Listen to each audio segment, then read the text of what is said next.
Bonjour à tous et bienvenue dans cette nouvelle vidéo qui traitera des graphiques et visualisations en carte sur Power BI. Mais tout d'abord et comme d'habitude, si vous souhaitez aller plus loin dans les explications, je vous invite à cliquer sur les liens de formation dans la description. Et si vous ne souhaitez pas rater mes vidéos sur l'utilisation des outils tels que Power BI dans le monde de l'entreprise, n'hésitez pas à vous abonner à la chaîne. Alors pour le premier graphique relatif au KPI, ça va être un petit graphique finalement que je vais appeler le graphique de carte que nous avons ici dans les visualisations. Pour illustrer mes propos, regardez, je vous ai préparé cette petite base de données. Donc on a à chaque fois une série de prénoms, de noms, les différents sexes des individus, le chiffre d'affaires du semestre 1, du semestre 2 et bien sûr le chiffre d'affaires total ainsi que le numéro de téléphone et la date de naissance. Maintenant, pour faire apparaître notre premier KPI, ça va être tout simplement le nombre de vendeurs qu'il y a dans notre base de données. Donc pour ce faire, on va aller sélectionner ici la première visualisation. Visualisation en carte. Je clique dessus, qu'est-ce qui se passe? J'ai un cadre ici pour faire apparaître bien sûr l'ensemble de mes données. Et qu'est-ce que je vais sélectionner pour ces données-là? Je souhaite avoir le nombre de vendeurs. Donc le nombre de vendeurs, quel est-il? Il est de 50. Nous avons 50 lignes. Donc pour ce faire, je vais me placer ici et je vais sélectionner ici dans les champs disponibles. Je vais prendre quoi? Je vais prendre, finalement, peu importe le champ, je vais prendre par exemple le nom. Comme ceci. Alors là, qu'est-ce qui se passe? On se retrouve avec le nom du premier vendeur. C'est pas ce qu'on souhaite. Nous, on cherche tout simplement le nombre.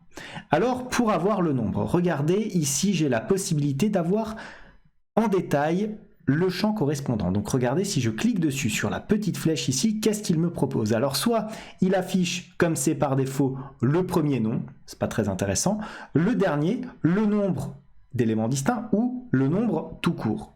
Si je sélectionne ici les différents éléments distincts, qu'est-ce que je vais avoir? Je vais en avoir 45. Alors que j'avais 50 lignes, donc 50 vendeurs différents. Pourquoi? Parce qu'il y en a certains qui ont le même nom que d'autres, s'ils ont notamment la même famille. Donc, je vais sélectionner, regardez, c'est bien la différence, je vais sélectionner le nombre tout court ici pour avoir effectivement 50 personnes, mais 50 vendeurs. Maintenant, comment est-ce qu'on peut modifier ces petites données? Toujours dans les différents champs ici.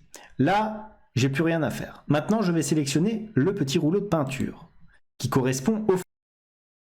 On a l'ensemble des éléments qui nous permettent de modifier cette petite zone. Donc on a quoi? On a toutes les données générales, donc la position, ça on va le laisser, en haut à gauche, c'est très bien. Ensuite, on a les étiquettes donc de données qui correspondent bien sûr au numéro que nous avons là. Je peux, si je le souhaite, bien sûr changer la couleur. Regardez, si je passe par exemple en violet, c'est comme ça. Je peux aussi augmenter la taille du texte comme ceci, bien sûr. C'est moi qui décide de ce que je souhaite. Donc on va repasser éventuellement, on va le mettre en rouge, voilà, comme ceci. Ensuite, qu'est-ce que nous avons? Je réduis l'étiquette de données. Nous avons ici les étiquettes de la catégorie. Donc qu'est-ce que c'est? C'est ici le nombre de noms.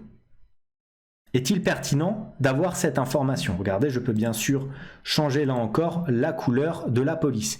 Mais nombre de noms, finalement, ça ne veut rien dire. Donc pourquoi laisser cette information? Si je souhaite tout simplement l'enlever, regardez, je clique ici et voilà, cet élément disparaît. Je n'ai plus à l'appliquer. Ensuite, on a différents éléments, donc retour automatique à la ligne, mais ce que je souhaitais surtout vous montrer, c'est ici la possibilité donc de rajouter un titre tout simplement à notre élément. Alors, c'est grisé. Pourquoi? Parce qu'il faut cliquer tout simplement ici, regardez, et activer la possibilité de mettre un titre. Mon titre, je vais mettre quoi? Je vais mettre tout simplement le nombre de vendeurs. Comme ceci. Très simplement, et regardez, il apparaît ici. Pour mettre en forme ce titre, c'est très simple. Regardez, j'ai tous les outils ici, avec l'alignement, par exemple, ici au centre, la taille, bien sûr, de la police, et bien entendu, la couleur de cette même police qu'on peut placer donc en rouge ici. Je peux changer, bien entendu, les familles de police et rajouter, si je le souhaite, là encore, un petit arrière-plan, par exemple, si je le prends en jaune, comme ceci, voilà, et je peux donc modifier à ma guise ces différents éléments.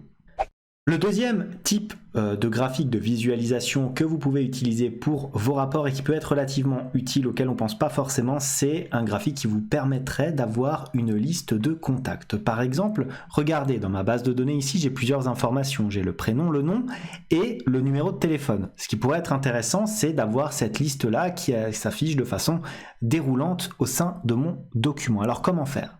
Je vais me placer ici dans ma visualisation et je vais sélectionner quoi ici? Je vais sélectionner ici carte à plusieurs lignes. Je vais donc cliquer dessus.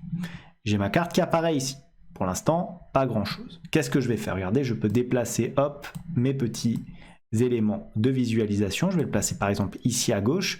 Je vais augmenter un petit peu sa largeur. Notez que je modifie la largeur directement ici à la main plutôt que de la modifier dans l'onglet ici général. Ensuite, je tire un petit peu tout ça vers le bas. Voilà, je trouve que c'est quand même plus simple de le faire comme ça. Et une fois que j'ai fait ça, je vais sélectionner les différentes informations que je souhaite dans ma liste ici. Donc déjà, qu'est-ce que je veux? Je veux bien sûr le numéro de téléphone. Regardez, le numéro de téléphone apparaît donc sous ce format-là. Mais en plus du numéro de téléphone, qu'est-ce que je souhaite? Pour être pertinent, je vais prendre, bien entendu, le nom, mais aussi le prénom comme ceci. Alors là, on peut constater plusieurs choses. Déjà, pas forcément utile d'afficher téléphone en dessous du numéro de téléphone, nom et prénom. Ensuite, on pourrait changer la disposition en mettant par exemple le nom en premier, puis le prénom et enfin le numéro de téléphone. Donc pour changer la disposition, c'est assez simple. Vous sélectionnez ici les différents champs et la disposition se fait ici. Le téléphone arrive en premier, je le souhaite tout simplement en dernier. Donc je le glisse comme ça en dernier. Nous avons donc à présent le nom en premier, le prénom en second et le numéro de téléphone en dernier. Une fois qu'on a fait ça, comme on souhaite modifier quelques éléments de visualisation, on va aller où? On va aller tout simplement dans le rouleau, format.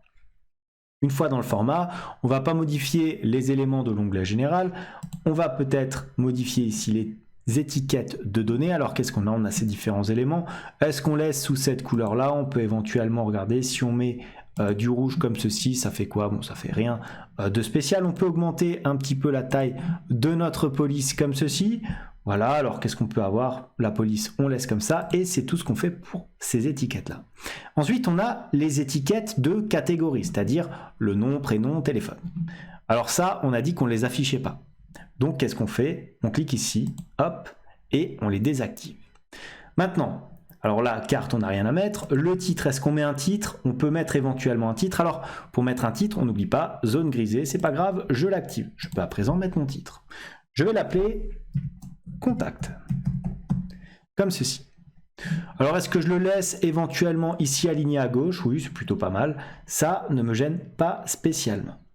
Ensuite, une fois qu'on a mis notre titre, on descend. Alors qu'est-ce que je peux rajouter comme élément? Je vais le laisser comme ça et hop, je reviens ici.